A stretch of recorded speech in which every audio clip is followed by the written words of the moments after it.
as China continues its provocations along the line of actual control, we're now getting you details of what happened on June 15th. We understand that the Chinese took close to 24 hours in handing over more than 50 wounded Indian troops after the clash that happened in Galwan Valley. And after that, 10 Indian army men were held back for nearly 3 days. This included 4 officers. Sources said that there was never any resistance really from China to release the 10 men, but they found a way to keep the Indians waiting and to ensure that for almost 3 days these 10 army men remained in Chinese territory. So these are details that we're picking up of exactly what happened after the clash on June 15th at the Galwan Valley. We understand that nearly 50 of our army men were injured and were in the Chinese territory.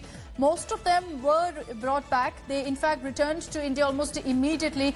But with regards to 10 of them, 10 of our soldiers, including 4 officers, they were held back by the Chinese for about 3 days. Abhishek Bhalla is joining us with more details on this. Abhishek, going by the report that you've given us at this point, China delayed, yes, they in fact admitted that the soldiers were with them, were in Chinese territory, but they went on to delay the handing over of these troops. Akshita, it's very important to understand the sequence of events that we've put out in this detailed report now for the first time. There were troops on both the sides that were wounded. And, when that ugly clash took place and once it was decided that the fighting cannot continue, on either side, troops were looking for each other's brethren. The Chinese walked into our claimed land. We were walking into their claimed land. It's quite ironic, in a way that for every inch the two sides were fighting, but to look for their own men, they actually literally went over to each other's so-called territory. And that's when, there were troops from either side who were identified. As far as the Indians were concerned, we handed over about a dozen of Chinese troops, which also included a colonel, that sources have told me, within a few hours. So by the next morning, early morning, the Indians had handed over the Chinese back to them.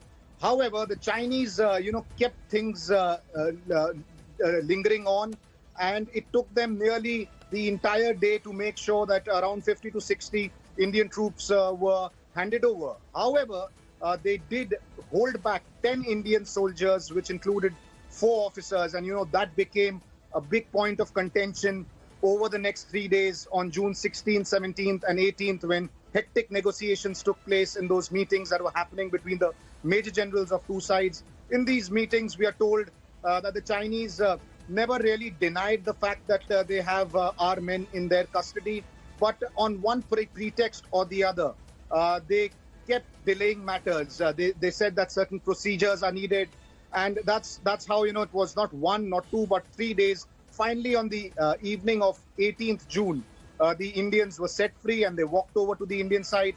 However, this is something, Akshita, that neither the Indian side or the Chinese have officially accepted that 10 Indian army personnel were in Chinese captivity for 3 long days. Abhishek, the initial details, when we had received word about how some of our soldiers were with the Chinese, we did get information that there were Chinese troops with us also, and you're telling us that they were handed over in a matter of hours. It took 3 days of talks and dialogue really for some sort of an outcome in this front, and that's where perhaps China also had a lot of pressure to in fact send back our forces. But what really is the message that comes out from what China did? Because they did admit to having our troops with them. What did they gain from delaying it by 3 days?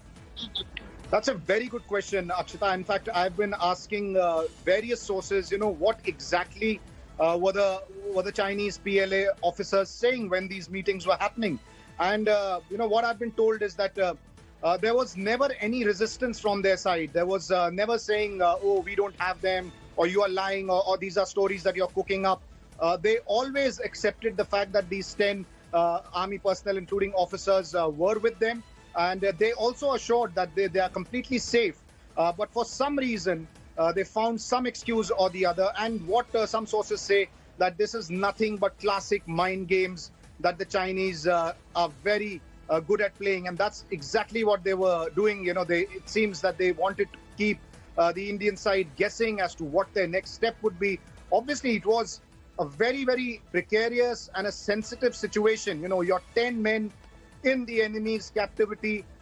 After a clash such as this, anything could have happened. Fortunately, things remained calm and they were handed over. There was no further violence in Galwan after that. But once again, you know, the focus is back on this patrol point 14 in Galwan, where the Chinese seem to have made forays once again, exactly at the place where they had set up their observation post, which triggered this ugly clash. And once again, they are sitting at a place, something that India Today had also reported earlier, that on either side of PP-14, there are more than 1,000 troops of both the armies just standing face to face, literally not moving an inch backwards. Okay, Abhishek, thank you for joining us with all those exclusive details. Slowly things are unraveling as to exactly what happened on June 15th. And what we're picking up is that China actually delayed releasing our soldiers. 10 of our soldiers were held back by China for about 3 days. They recognized that they had our soldiers, but cited procedural delay as the reason.